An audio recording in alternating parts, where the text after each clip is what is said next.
Silence can be louder than screams. For years, it covered the land like a heavy fog, hiding pain, burying truth, and protecting cruelty. In Mississippi, lives were shaped by fear and control, while the world looked away or pretended not to see. What happened there was not sudden or accidental. It was slow, deliberate, and devastating, and for a long time no one listened. But then the silence cracked. Voices that had been forced down for generations began to rise, carefully at first, then with growing strength. What they revealed was shocking, painful, and impossible to ignore. These were not just stories of suffering, they were testimonies of courage, survival, and unbreakable humanity. This is the story of those voices, the truths they carried, and the warning they left behind, a warning the world must never forget. For decades, Mississippi carried a silence so heavy it shaped lives. By 1943, the world was focused on a global war, freedom, and democracy. Yet deep in the American South, another truth existed, one that rarely reached newspapers, classrooms, or public speeches. Enslaved and oppressed black people in Mississippi had lived under systems that denied their humanity long after slavery was supposed to be over. What made 1943 different was not that suffering began, but that voices began to rise, breaking through fear, shame, and enforced quiet. These voices revealed hidden truths the world had chosen not to hear. The stories that emerged were not dramatic speeches or polished writings. They were simple, painful testimonies, spoken in whispers, shared in secret gatherings, or recorded by outsiders who finally listened. Men and women spoke about lives controlled by others, where they could live, work, walk, and even speak. They described labor from sunrise to darkness, wages stolen or never paid, and punishments for the smallest acts of resistance. What shocked listeners was not just the cruelty, but how normal it had become. For those living it, injustice was everyday life. Emotion ran deep through these accounts. Fear was the strongest presence, fear of violence, fear of losing family, fear of speaking the truth. Many had learned early that silence was survival. A wrong word could lead to beatings, false accusations, or worse. Yet alongside fear lived quiet anger and deep sorrow. Parents spoke of children growing up without hope, knowing their futures were already limited by the color of their skin. Elders spoke of broken promises, freedom declared on paper but denied in reality. One of the most powerful emotions in these revelations was grief. People mourned not only those they had lost, but the lives they never had a chance to live. Dreams of education, ownership, dignity, and safety were taken before they could fully form. Many spoke of watching their parents endure humiliation and realizing as children that the world was unfair and might never change. This emotional weight carried across generations, shaping how people saw themselves and the world around them. Yet these stories were not only about pain, they also revealed strength and resilience. Even under constant oppression, families found ways to love, teach, and protect one another. Faith played a central role. Church gatherings became safe spaces where hope could survive. Songs, prayers, and stories passed down lessons of endurance. People learned to find dignity in small acts, caring for family, helping neighbors, and holding on to self-respect when the system tried to erase it. The act of speaking itself was a form of resistance. When enslaved and oppressed people in Mississippi shared their stories in 1943, they were reclaiming something that had been stolen, their right to be heard. Many knew the risks. Telling the truth could bring punishment. But silence had cost them too much already. By sharing their experiences, They challenged the false image of a just society and forced listeners to confront uncomfortable realities. These revelations exposed a larger truth about the world. Injustice survives when people look away. For years, the suffering in Mississippi had been hidden not because it was invisible, but because it was ignored. Laws, traditions, and social norms worked together to protect those in power and silence those without it. The stories of 1943 showed how easily cruelty can become normal when it benefits the powerful. The lessons from these hidden truths are clear and urgent. First, freedom declared is not the same as freedom lived. Real justice requires action, protection, and accountability, not just words. Second, listening matters. Change begins when people choose to hear voices they have been taught to ignore.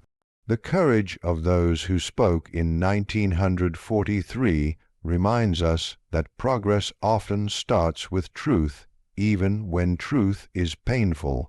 Another key lesson is the importance of memory.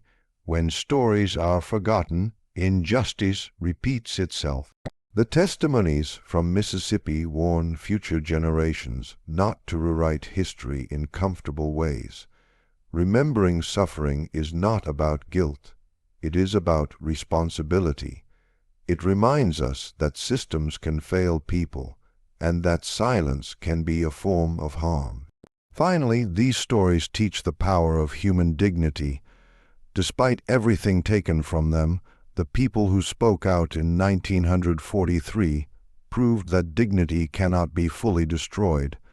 It survives in truth, in courage, and in the refusal to accept lies as reality. Their voices became a mirror held up to the world, asking a simple but powerful question.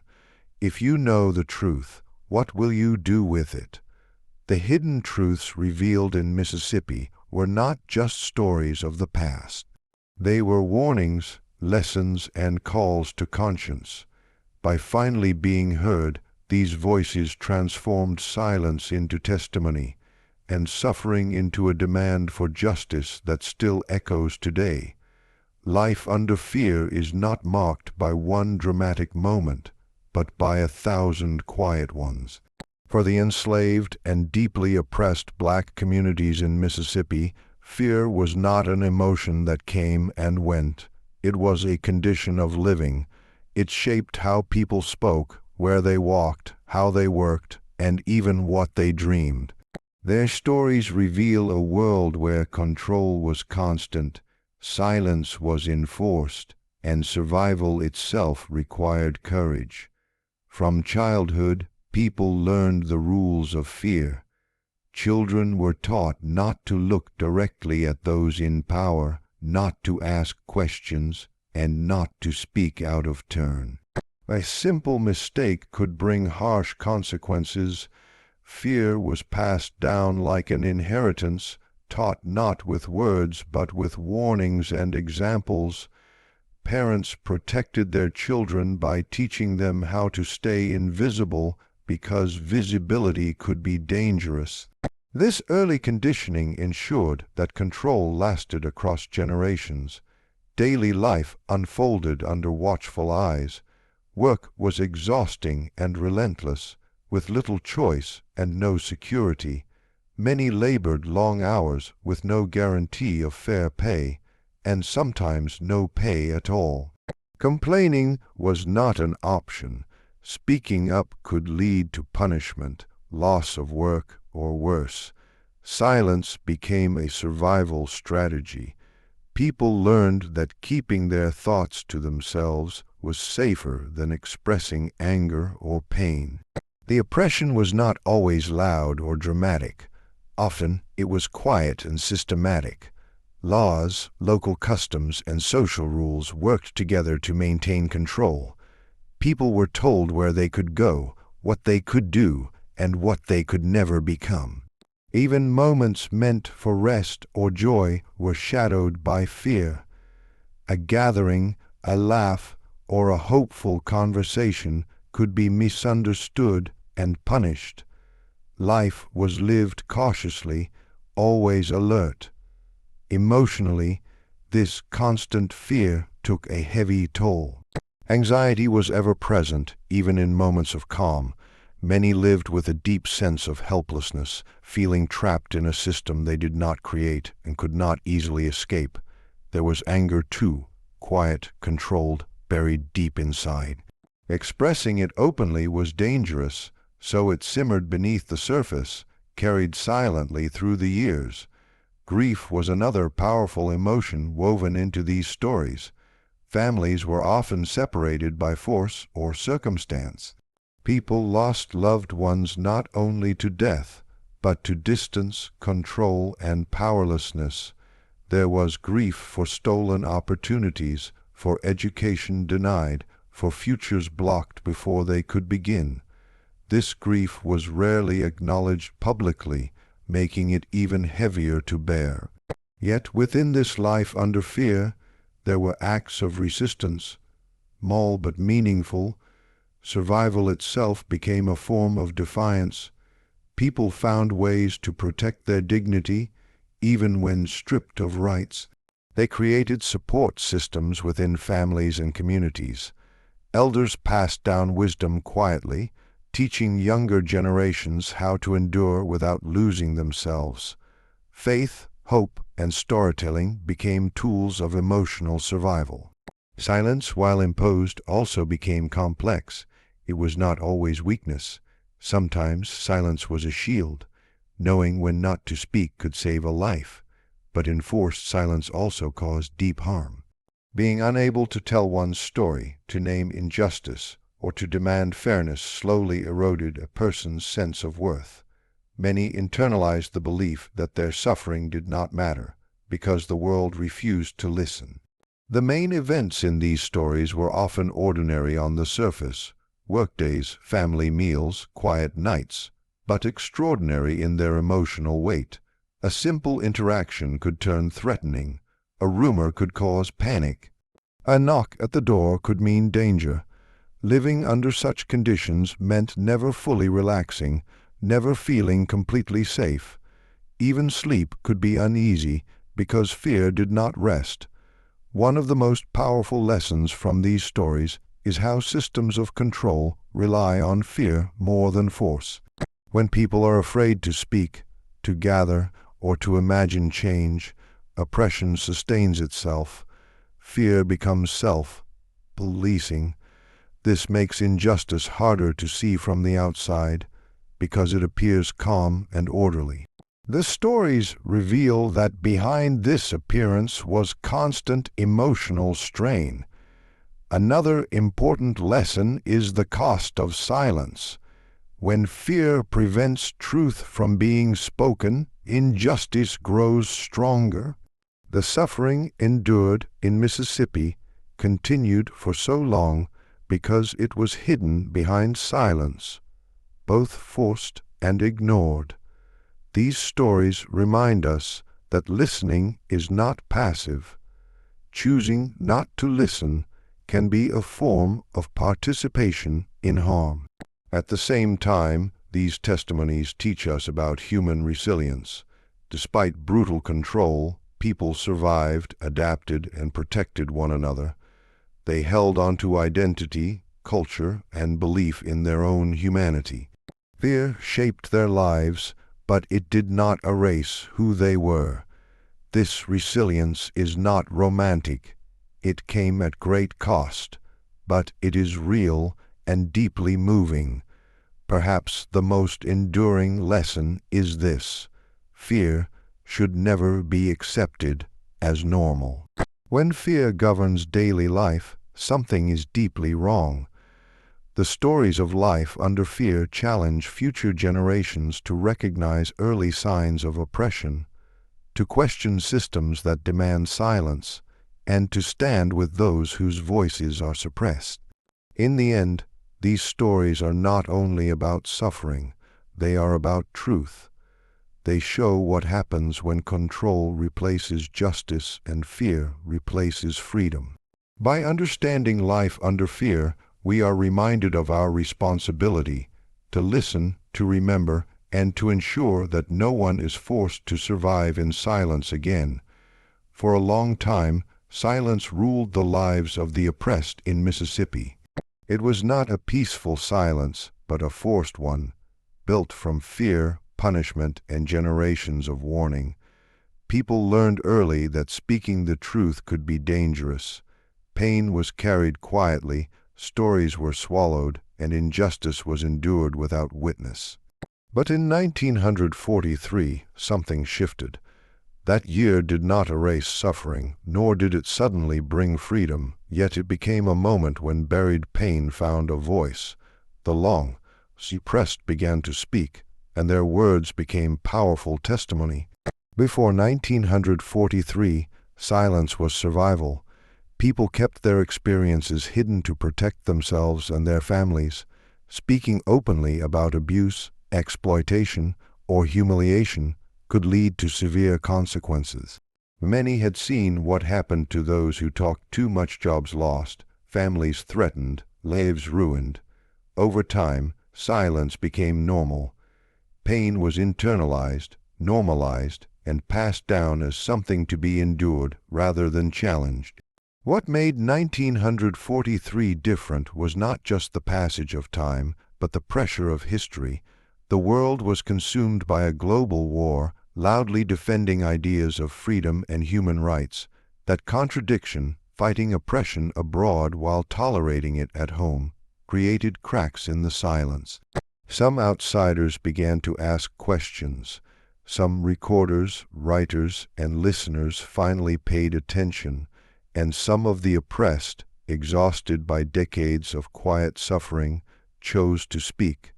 The testimonies that emerged were not dramatic performances. They were raw, careful, and often hesitant. Many spoke softly, still afraid even as they told their stories. But what they shared carried enormous weight. They spoke of lives lived under constant control, of labor taken without fairness, of dignity denied in countless small ways. They described fear as a daily companion and silence as an enforced rule. For the first time, these experiences were no longer only private pain, they became shared truth. Emotion poured through these voices. There was fear still present, even in the act of speaking. Many worried about consequences, but alongside fear was relief, the release that comes from finally being heard. For some, it was the first time their suffering was acknowledged as real and unjust. Tears often accompanied these stories, not only from sadness, but from the overwhelming act of breaking silence that had lasted a lifetime. Anger also surfaced, though rarely loud. It was a controlled anger, shaped by years of restraint. People spoke of broken promises, of freedom declared but never delivered. They spoke of watching children grow into the same limitations their parents had known. This anger was not reckless.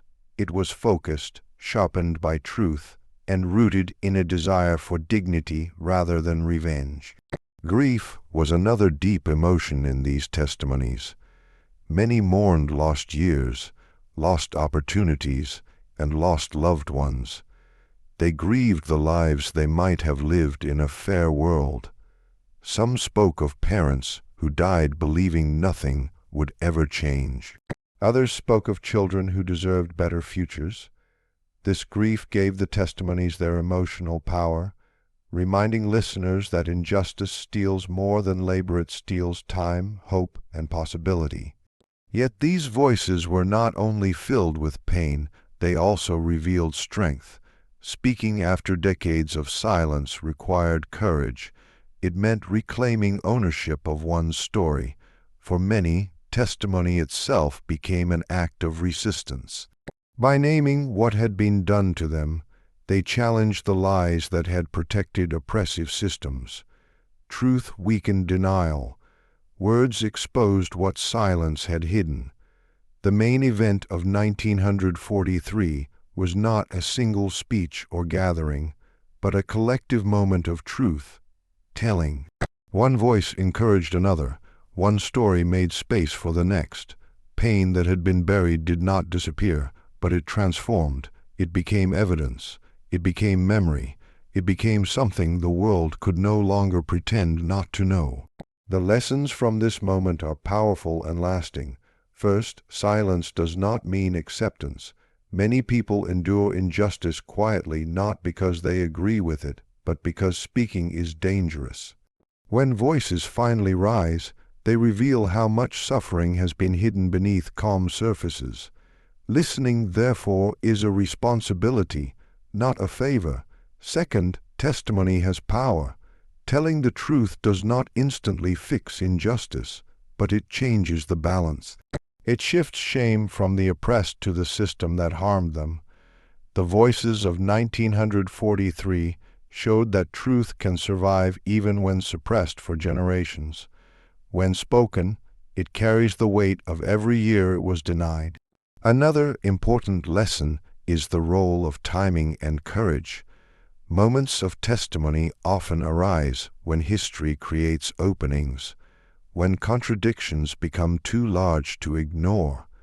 But those moments still require brave individuals willing to speak. Without their courage, the opportunity passes and silence continues.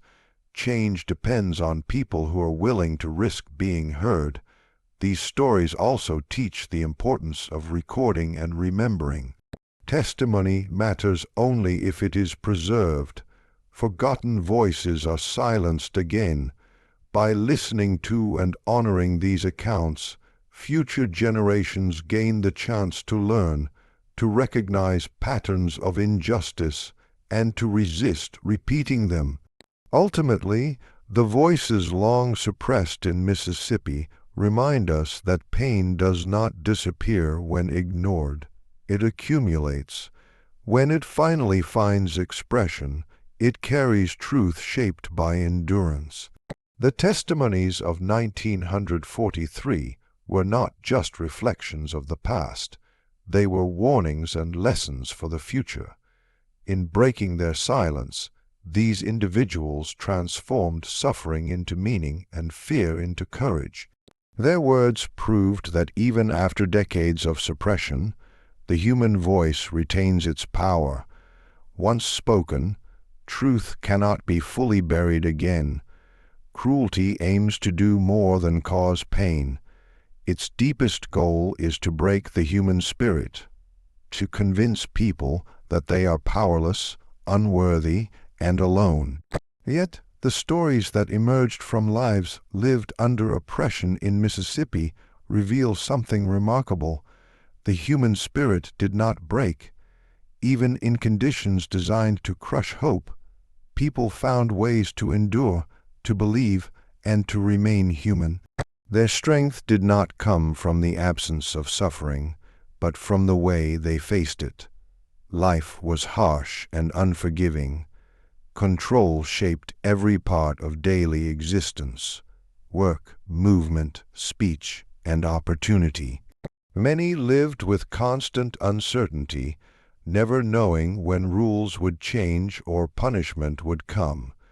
Yet within this cruelty, people adapted not by surrendering, but by finding inner strength. Survival required more than physical endurance.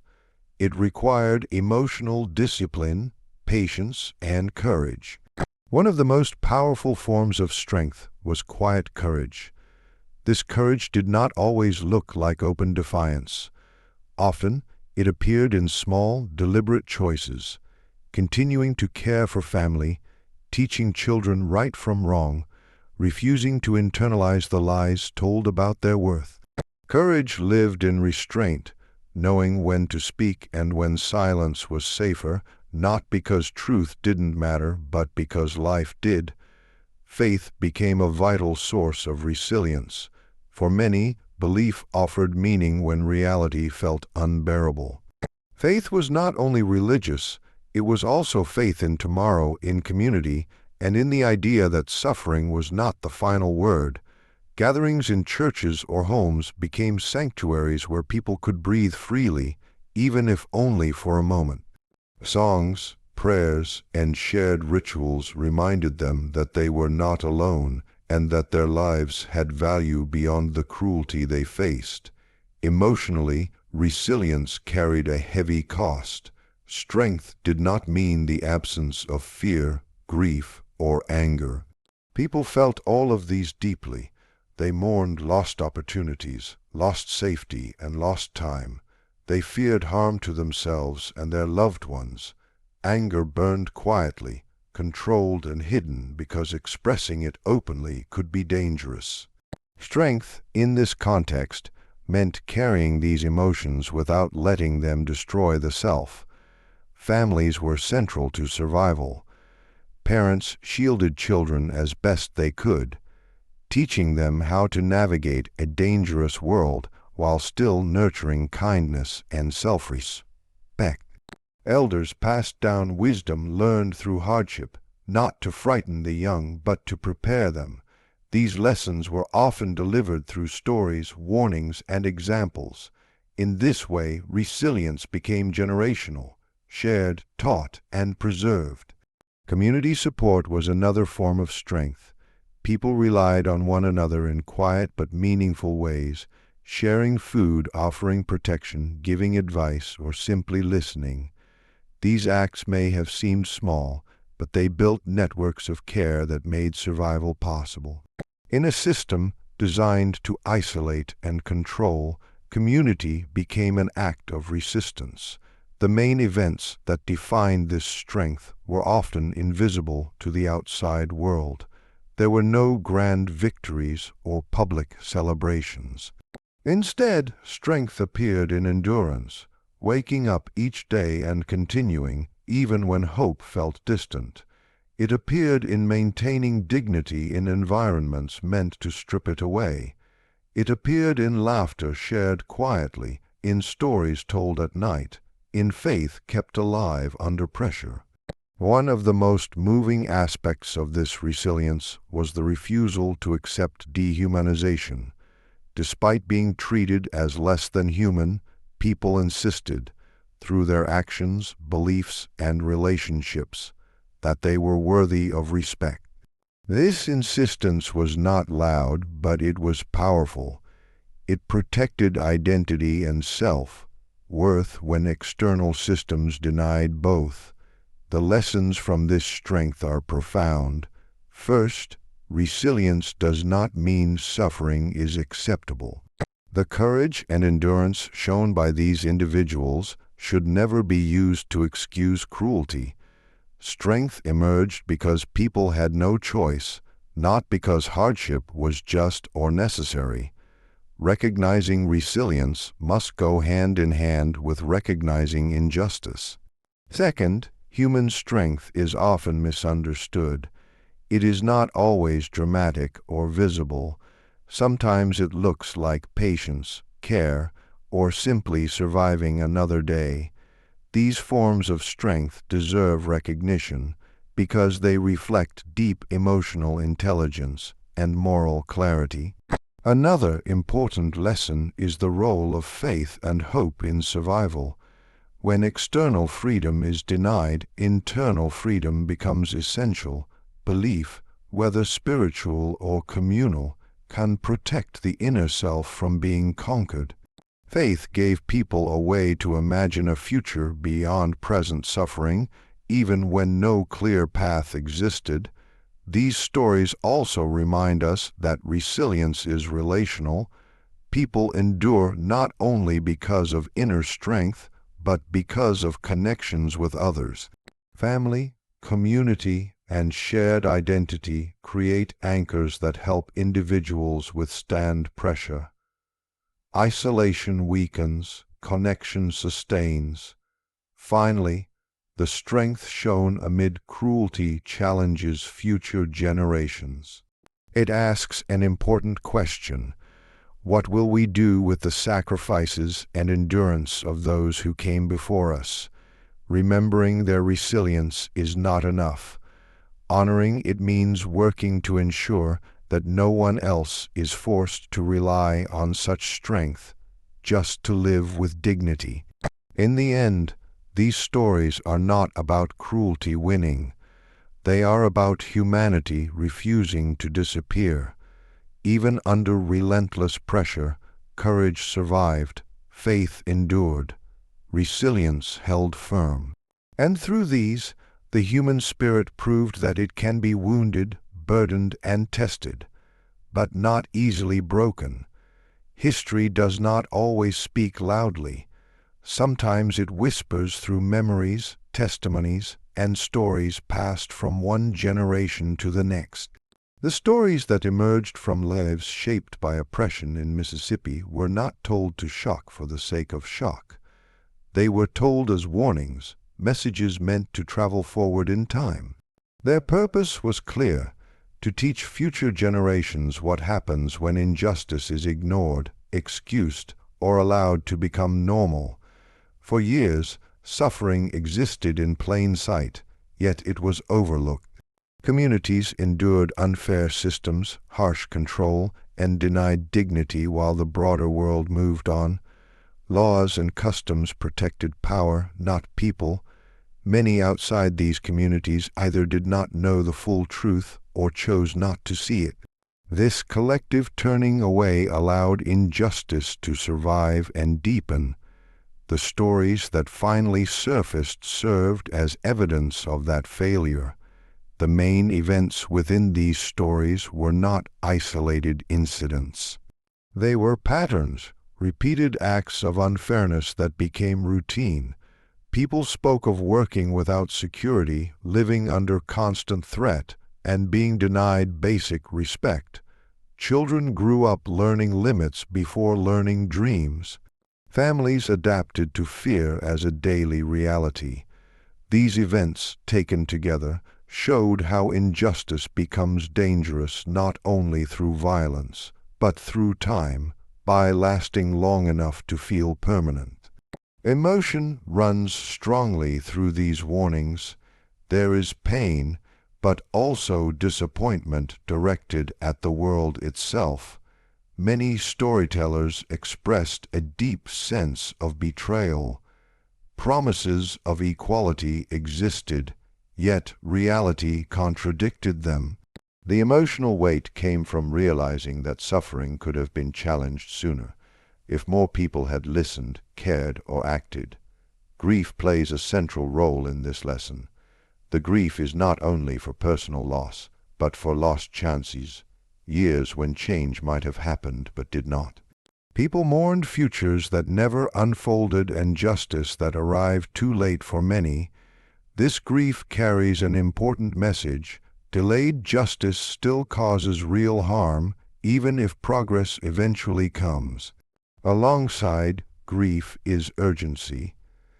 These stories are not calm reflections of the past. They are calls to awareness.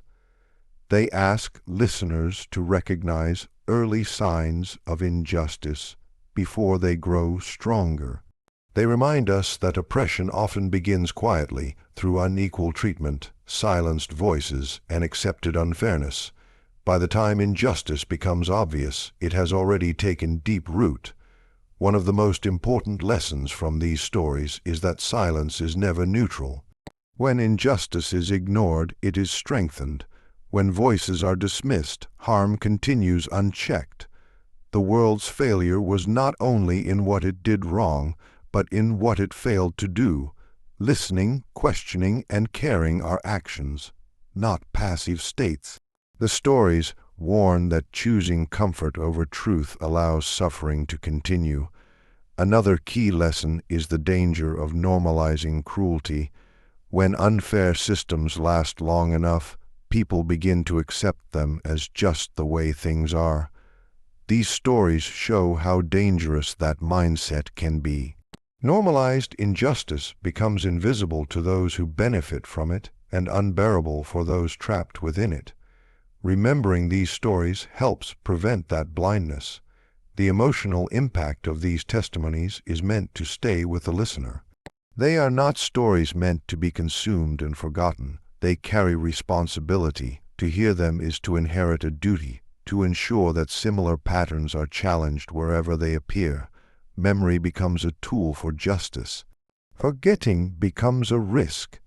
These stories also teach the importance of education and truth.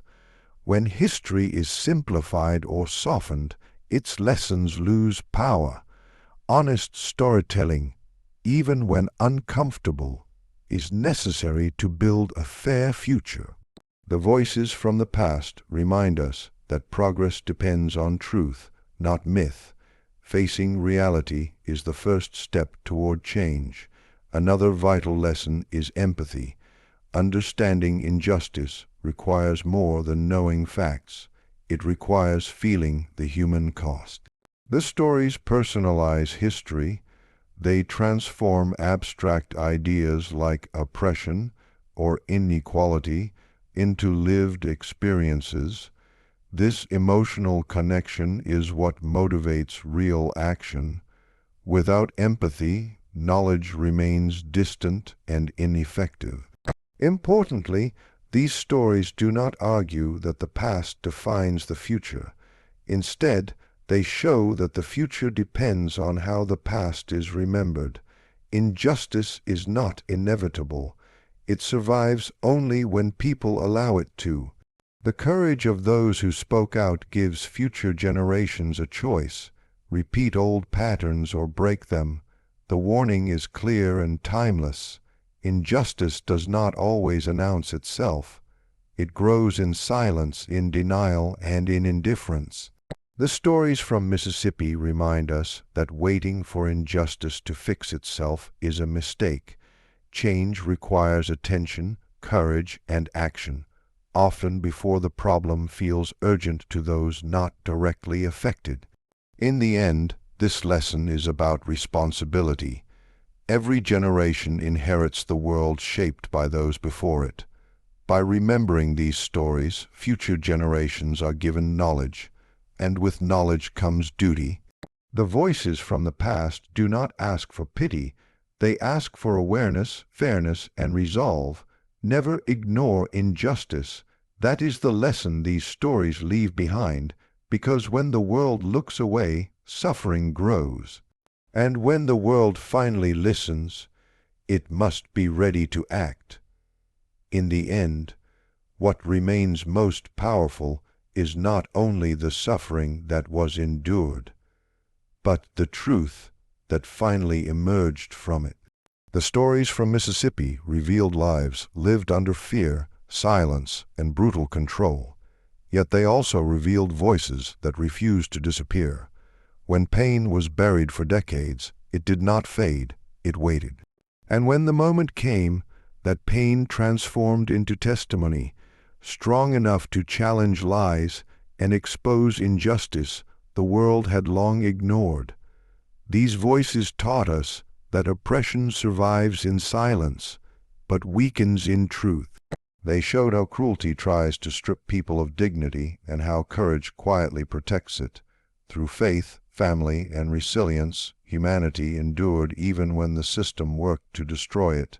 Fear shaped daily life, yet it never fully conquered hope. Strength lived in small acts, in survival itself, and in the refusal to believe that injustice was normal or deserved. The lesson is clear and timeless. Ignoring injustice is a choice, and it always has consequences. When the world looks away, suffering deepens. When it listens too late, damage has already been done. These stories are not only memories of the past, they are warnings for the future. They ask us to pay attention, to question systems of power, and to stand with those whose voices are pushed into silence. This story ends not with despair, but with responsibility. The voices that finally rose did their part. They told the truth. What happens next depends on those who hear it. To remember them is to honor their courage. To learn from them is to protect the future. And to act on their warning is to ensure that silence is never again allowed to hide injustice.